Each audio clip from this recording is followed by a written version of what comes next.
નીચેના પૈકી કયું સાચું નથી? અહીં વિકલ્પ એ માટે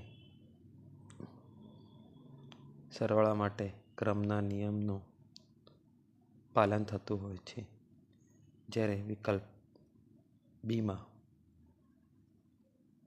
બે સમય સંખ્યાઓની બાદબાકીમાં ક્રમનો નિયમ લાગુ પાડેલ છે, જે સાચો નથી. જેથી જવાબ વિકલ્પ બી આવશે.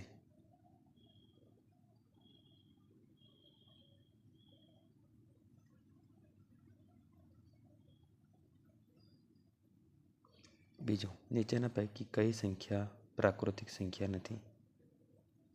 વિકલ્પો 1, 8, 4 અને 0. અહીં 1, 8, 4 એ પ્રાકૃતિક સંખ્યાઓ છે, જ્યારે 0 એ પૂર્ણ સંખ્યા છે. જેથી આપણો જવાબ વિકલ્પ ડી 0 આવશે.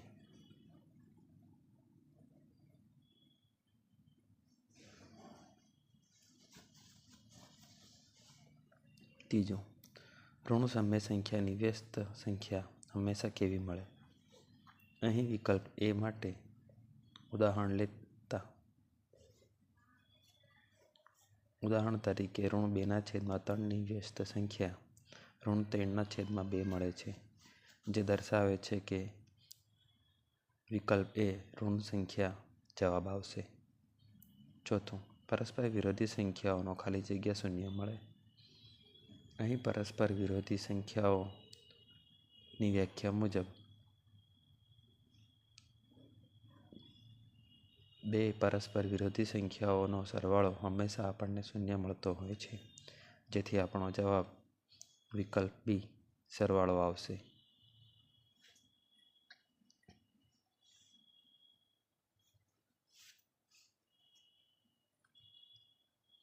પાંચમું, કઈ સંખ્યા એ ઋણ કે ધન સંખ્યા નથી?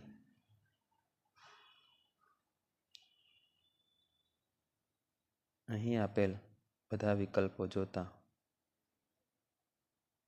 ઋણ 1 અને ઋણ 1/2 એ ધન અને ઋણ સમય સંખ્યાઓ છે.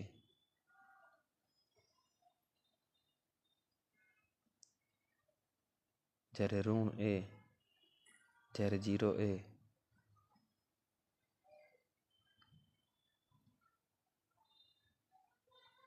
છઠ્ઠું, નીચેનામાંથી કયું પરિણામ ગુણાકારની દ્રષ્ટિએ સાચું નથી? વિકલ્પ એ 2 × 3 = 6 × 4 = 24 × ઋણ 1 = ઋણ 24.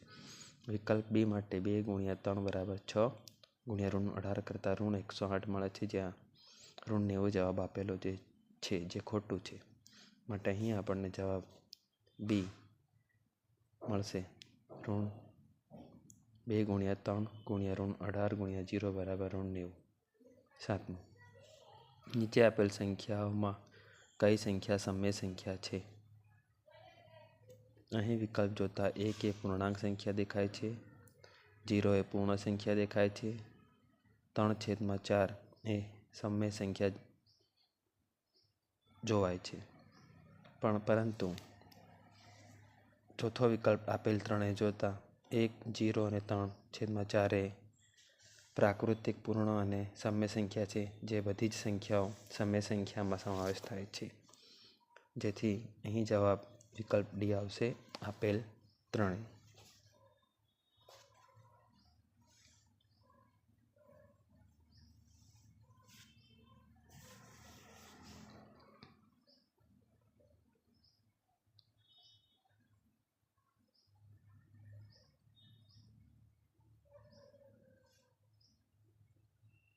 આઠમું, સમય સંખ્યાઓ એ અને બી માટે a × b = b × a એ ગુણાકાર માટેનો કયો ગુણધર્મ દર્શાવે છે? અહીં સંખ્યા a અને b માટે a × b = b × a ક્રમનો ગુણધર્મ દર્શાવે છે. જવાબ બી આવશે, ક્રમનો ગુણધર્મ. 9. 0 + a = a + 0 માં સમય સંખ્યાઓના સરવાળા માટેના કયા ગુણધર્મનું પાલન થાય છે? અહીં 0 + a = a + 0 એ સમય સંખ્યાના સરવાળા માટે ક્રમનો નિયમ દર્શાવે છે. જેથી જવાબ બી ક્રમનો ગુણધર્મ આવશે. 10. સમય સંખ્યાઓના સરવાળા માટે વિશેની તટસ્થ સંખ્યા કઈ છે? સમય સંખ્યા કોઈ પણ ધન અથવા